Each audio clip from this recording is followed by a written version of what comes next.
Hello everybody, and welcome to today's movie review. Actually, movie reviews, because I'm reviewing 3 movies today.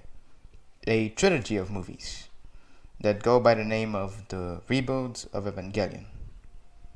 So, these movies are supposed to be remakes of the original series, with minor changes, or what you would call minor until the 3rd film, or even the 2nd one.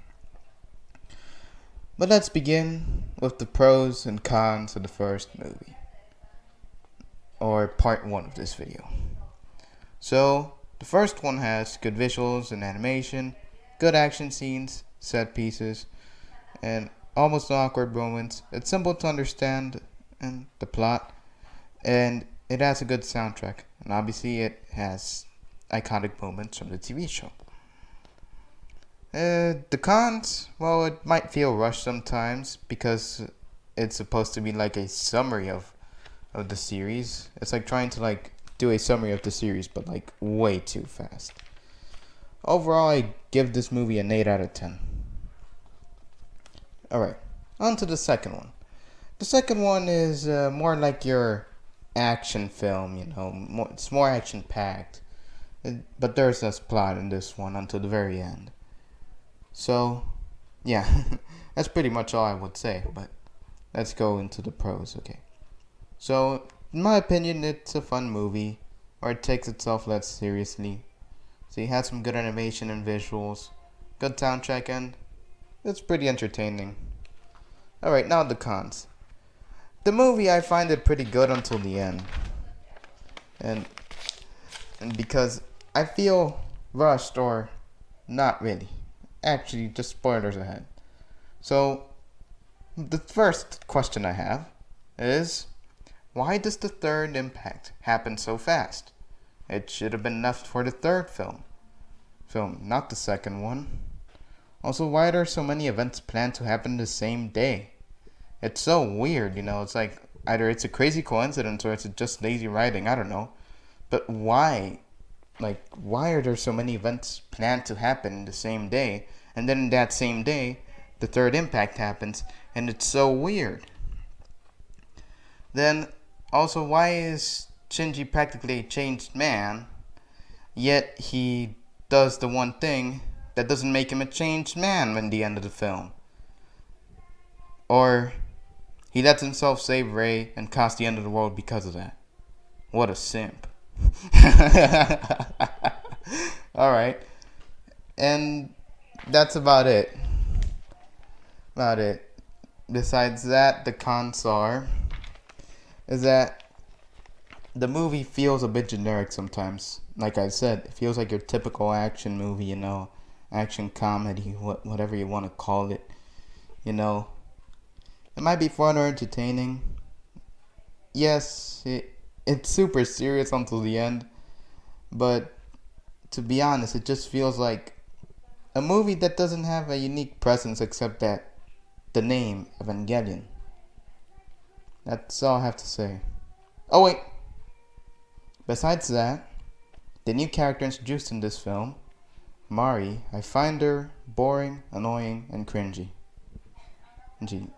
But not as annoying as Asuka in every continuity of this franchise. Alright.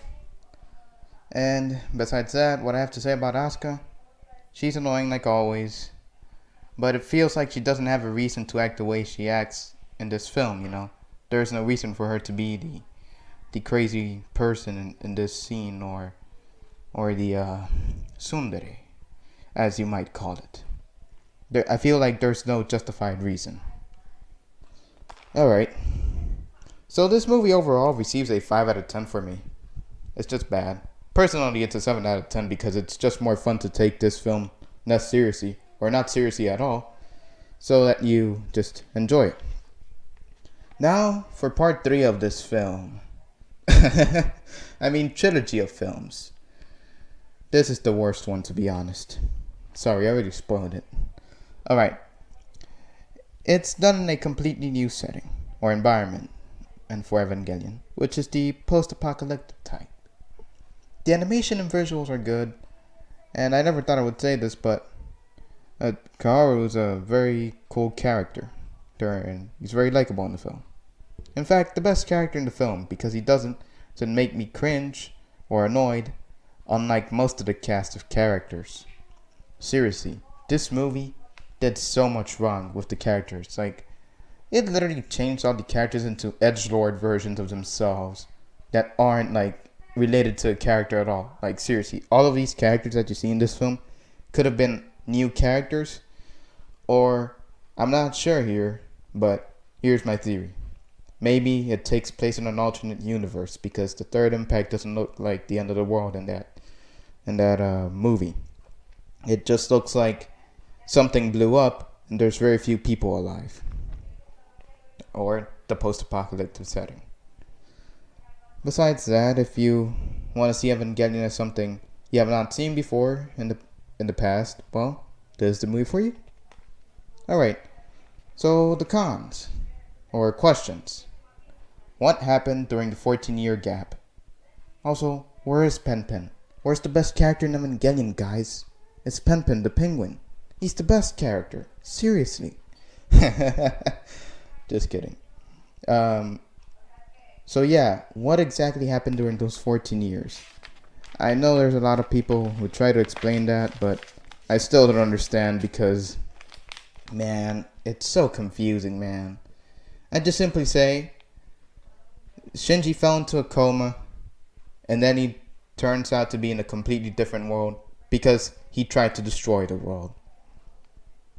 I probably just spoiled the movie.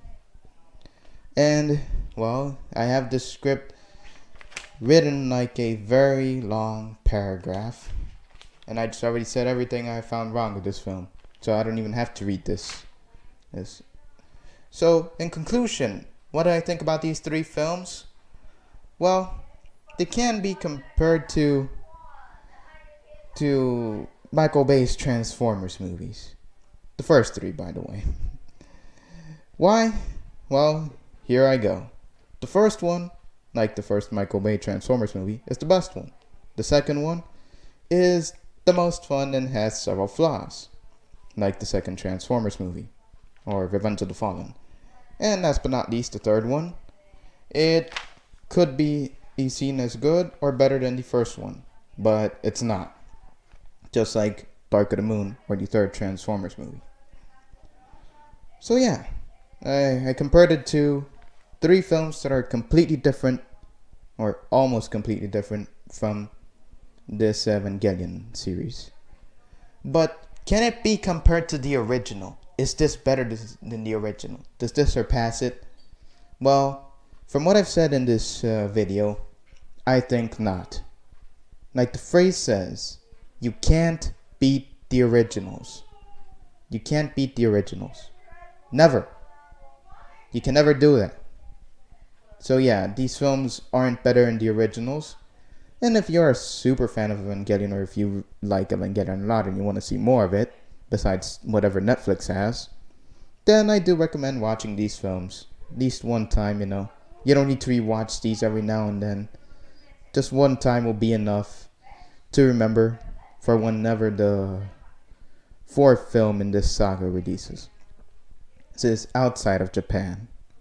Alright everybody, I hope you enjoyed this video, and thank you for watching. Now, I'm leaving to watch better films. Or am I? Goodbye.